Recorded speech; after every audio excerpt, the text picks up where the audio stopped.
sudah selesai tantangan kreativitas itu yang dinilai penting oleh Dewan Juri, poinnya tinggi di situ. Nah kalau berikutnya ini hanya terkait dengan pengembangan diri saya ya. Nah artinya apa?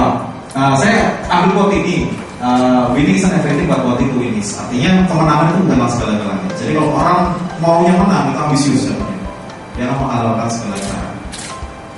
Itu sebagai penguat saja kenapa saya terpilih. Jadi saya menguatkan personality saya di slide ini ya. Kenapa saya terpilih mewakili DJP ya karena bagi saya menang bukan segala-galanya. Karena kalau maunya menang terus itulah ambisius.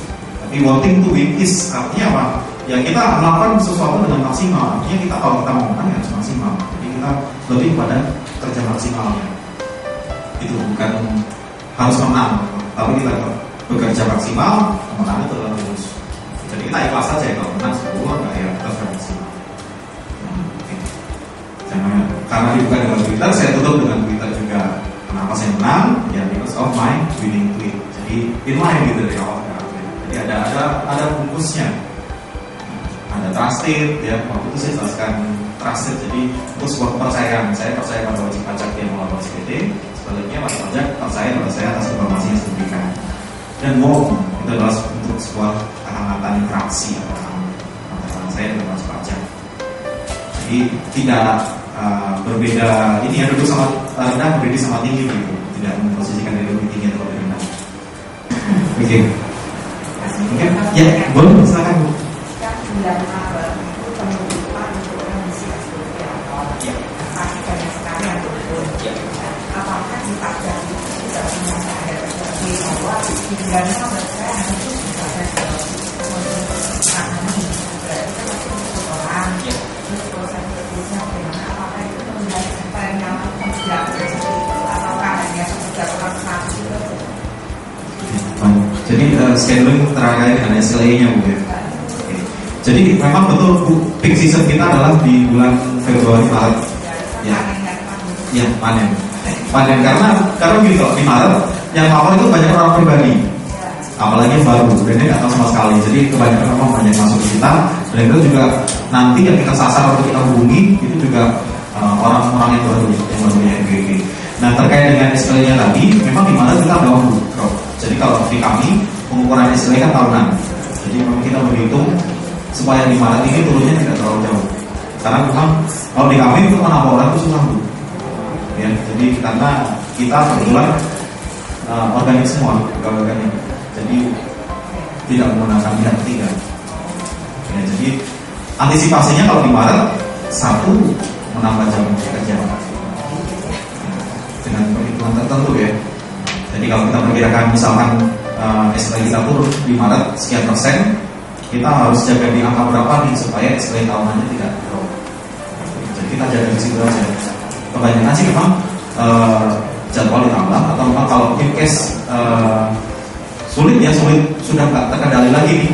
Biasanya orang-orang yang diberi pajak selain yang bagian operasional, Pak RP kemudian GA-nya itu kadang turun juga. Terutama hanya di jam 10 sampai 11 dan jam 1 sampai jam 6 waktu peak ya. Iya. Iya betul. Karena kalau sudah di Maret itu kita jangan kayak nelpon sama pacar. Ya panjang-panjang. Ibu nanya apa saya jawab. Kalau nggak nanya sudah saya tutup. Itu triknya di situ. Karena ya kita juga punya kontrak kinerja juga. Jadi ada orang kerja dengan manajemen, dengan SPT, dengan lain juga ada. Jadi harus dijaga kalau drop nanti.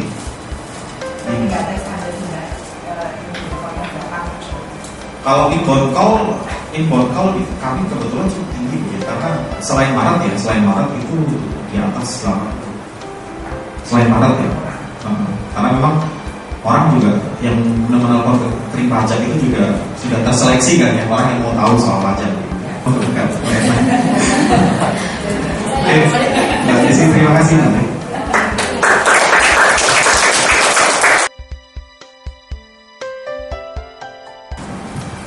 Oke, selamat siang rekan-rekan semua. Perkenalkan nama saya Erna Susati. Saya dari Kalbe Nutritional. Saya tim leader outbound Kalbe Nutritional. Kalbe Bapak Ibu sudah mengetahui, sudah ya, KLB ini adalah perusahaan nasional satu-satunya yang bergerak dalam bidang nutrisi.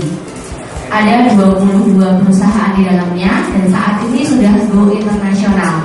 Sudah ada di Thailand, Vietnam, Myanmar, Singapura, Malaysia, dan sebentar lagi ada di Nigeria. Nah, saya ada sebagian membawa produk KLB nutrisional. Mungkin Bapak Ibu bisa nanti mencobanya. Ini produk terbaru kita, agak sekalian promosi sih enggak. Jadi produk kecantikan ya, saya nggak mau kalah dong sama Sobi Paris ya. Jadi ini adalah untuk kecantikan ya, minuman yang mengandung kolagen. Dan ada untuk yang ingin diet, mungkin yang Sobi Paris mungkin ingin diet, ini Fit Bar, makanan snack yang 0 kalori ya. Saya bawanya banyak, ini satu-satu nanti pasti dapat ya.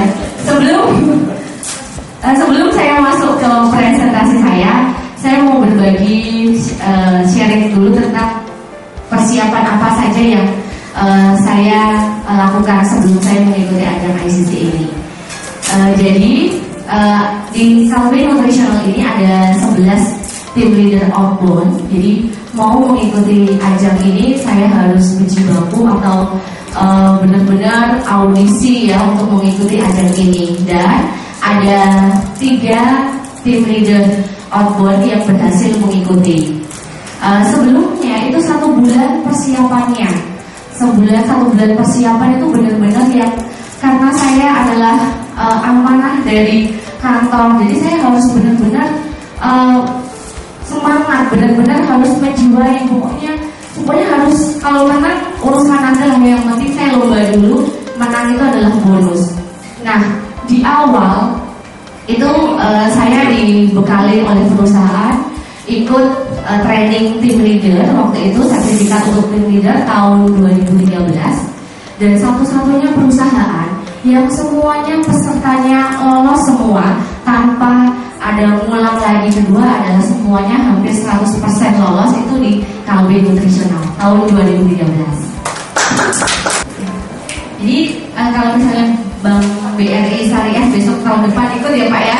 Jadi memang satu hal mungkin saya ingin berbagi juga bahwa kita harus tahu dulu tema yang akan kita bawa Pak. Kayak Pak Mas Willy tadi kan sharingnya tentang Twitter. Jadi dari awal sampai akhir kita bahasnya Twitter, tidak kemana-mana gitu. Princess pun juga gitu, dari awal kita harus princess apa yang berhubungan dengan princess. Itu sih. Saya sih semuanya apa ya, sudah semua terserah ya. Saya tuh kayak sok tua karena tapi makanya saya bawa ke staff saya. Jadi saya akan dorong ini yang muda-muda supaya memang lebih kreatif ya kalau yang muda itu ya, cara berpikir wawasannya. Tapi saya sekolah pun saya merasa sekolah ada yang nanya, kok udah keluar masih sekolah? Kata saya untuk menginspirasi anak saya. Ya akhirnya saya banyak juga yang jujur udah kepala 5 masih melanjutkan sekolah. Kata saya nggak apa-apa. Saya melanjutkan S2 udah selesai sih ya. Nah akhirnya inspirasi itu memang terjadi ke anak saya. Jadi dia juga tujuan. Nah di sini juga saya senang dengan anak-anak muda gitu ya, prestasi jadi juara itu. Mungkin insya Allah yang bisa mengajar juga ingin akan ke teman-teman itu untuk lebih biasa gitu. Terima kasih Mas. Iya, sama-sama.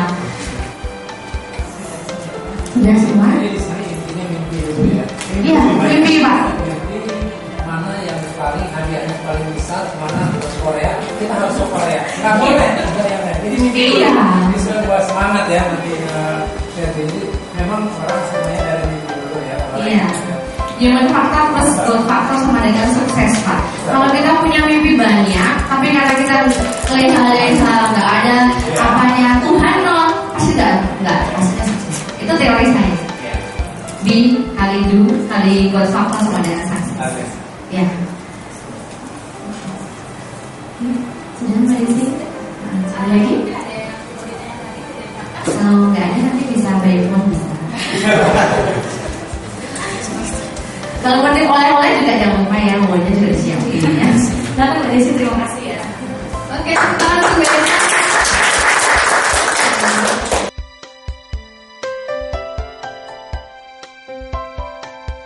Oke, silakan Ibu Dani. Bapak Ibu semuanya. Iya. Semuanya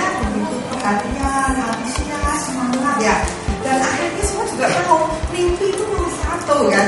Nah, saya ingin berbagi ilmu yang pasti Bapak Ibu semuanya itu merasa bahwa ilmu itu pasti memberikan arti. Mau Bapak Ibu? Ya.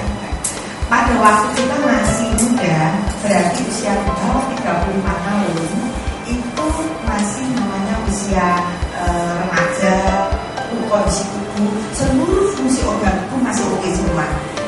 Kalau sudah 35 tahun ke atas, itu oleh ahli gizi, para ahli kesehatan mengatakan bahwa ini startnya yang namanya usia lanjut dini.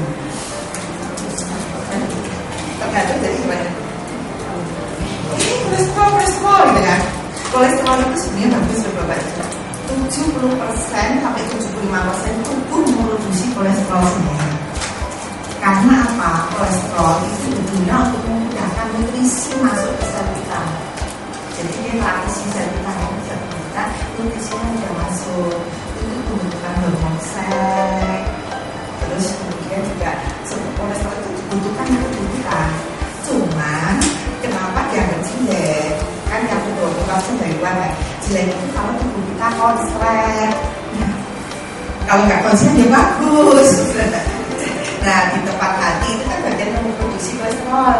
Dia memproduksi HDL itu kan, kolesterol yang bisa kecil, ada yang keliling, yang high, yang balik LDL itu kan. Nah, kalau ada organ tubuh kita yang kena kolesterolnya jadi hasilnya jadi kacau.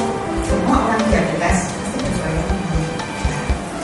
Nah, supaya organ kita tubuh bagus bagaimana? Ya udahlah ngikuti pola hidup sehat tadi itu Pak. Makanan kita perhatikan, jumlah jenis jadwal, tidurnya cukup, minumnya cukup, olahraga cukup, stresnya tinggi. Sudah jelas Bapak Ibu semua? Ya, saya berharap Bapak Ibu semuanya bisa selalu sehat. Tentunya lingkungan juga bisa mendapat edukasi dengan pola hidup sehat dari Bapak Ibu, sehingga Bapak Ibu semuanya